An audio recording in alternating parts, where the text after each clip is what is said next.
அந்த உள்ளுக்கு போறதுக்கு என்ன செய்யறாங்க, ஒரு கதவு வைக்கிறாங்க.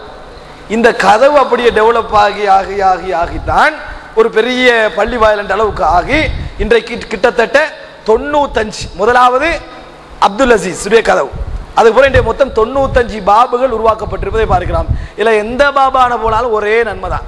சிலவங்க சொல்லுவாங்க இந்த பாபால 70ஆம் பாபால போனா கௌபா நேர விளங்குமா.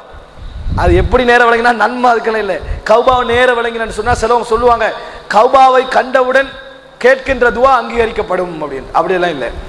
கௌபாவை கண்டவுடன் கேட்கின்ற துவா அங்கீகரிக்கப்படும். கௌபாவை பார்ப்பதே நன்மை, குர்ஆனை பார்ப்பதே நன்மை, தாயை பார்ப்பதே நன்மை என்று சொல்லுவார்கள். அப்படியெல்லாம் இல்லை.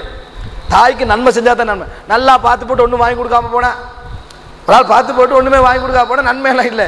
அங்கே வாங்கி கொடுக்கணும். குர்ஆனை நல்லா பார்க்குறாரு, ஒரு ஆள் ஓதுறாரு இல்லை, நல்லா கௌபா பார்த்து போட்டு தவாப் செய்யாமல் வரார், நன்மையா?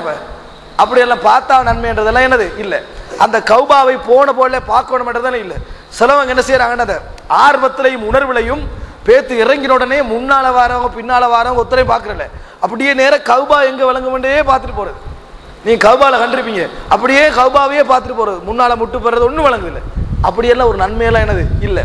சகோதரர்களை, இந்த கௌபாவிலே இந்த புனிதம் தவறாக விளங்கப்பட்டு நிறைய செய்யறத பார்க்கிறோம். ஒரு சிலர் கௌபால என்ன செய்யறாங்கன்னா அரைவாசிக்கு முடிய வலிக்கிறாங்க. இது உண்மையா சொல்றேன், அரைவாசிக்கு முடிய வலிக்கிறாங்க. என்னன்னு கேட்டா ஒரு உம்ரா செஞ்சுட்டாராம், அடுத்த உம்ராக்கு அரைவாசி வச்சுக்கிறாராம். ஒரு உம்ரா செஞ்சுட்டாராம், அடுத்த உம்ராக்கு அரைவாசி முடி வச்சுக்கிறான்றான். அப்ப இப்படியான கூத்துக்களை நாங்க என்ன செய்யறோம் பாக்குறோம். 2 உம்ராமில் அந்த ஆளுக்கு அடுத்த உம்ராலே ஒழுங்கா முடி வெட்டல, இந்த உம்ரால என்ன செய்யல ஒழுங்கா முடி வெட்டல.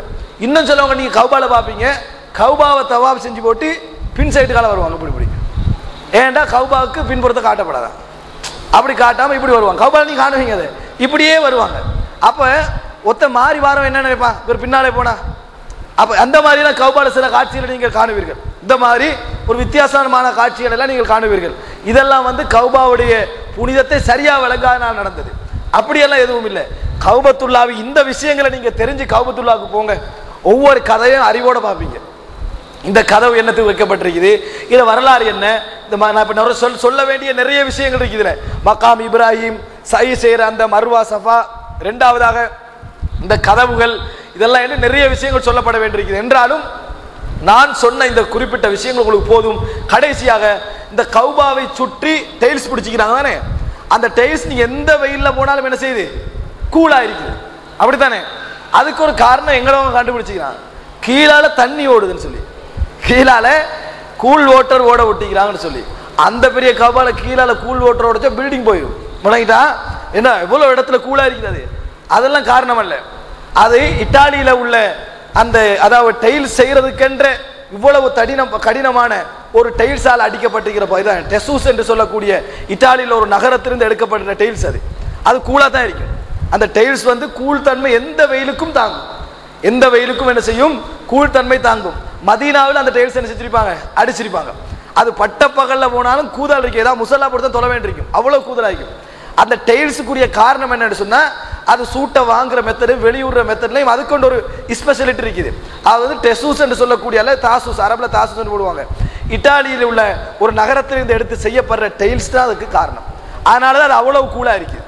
அந்த இடத்துல சுஜூது செய்யக்குள்ள பிரச்சனை வரப்படாது என்பதற்காக வேண்டி அந்த மாதிரி செஞ்சுக்கிறாங்க. ஆக சகோதரர்களே, இது நான் கௌபாவை பற்றி சொல்ல வேண்டும், மஸ்ஜிதுல் ஹராத்தை பற்றி சொல்ல வேண்டும் என்பதற்காக இது கட்டாயம். ஏனென்றால் நாங்கள் ஒரு உம்ராவுக்கு போறோம் வைங்க, நாங்கள் அறிவோட அதை பார்த்து என்ன இன்பத்தையும் என்ன சந்தோஷத்தையும் அடைகிறோமோ அதை எல்லா மக்களும் அடைய வேண்டும், அவர்களும் பார்க்க வேண்டும் என்ற ஒரு ஆசையின் காரணமாகவும் ஆர்வத்தின் காரணமாகவும் தான் நான் இந்த விஷயங்களை சொல்ல வேண்டும் என்று சொன்னேன். இல்லை என்றால் நிறைய பேருடைய விருப்பம் என்னவென்றால் சம்பவங்களும் மறுமை நாளுடைய வரலாறும் பேச வேண்டும் என்ற ஒரு விருப்பம் தான். கட்டாயம் பேசப்பட வேண்டும். என்றாலும் இந்த விஷயத்தை பொறுத்த வரைக்கும் லட்சக்கணக்கான பணங்களை செலவழித்து நாங்கள் மக்காவுக்கு போகிறோம், உம்ரா செய்ய ஆசைப்படுகிறோம்.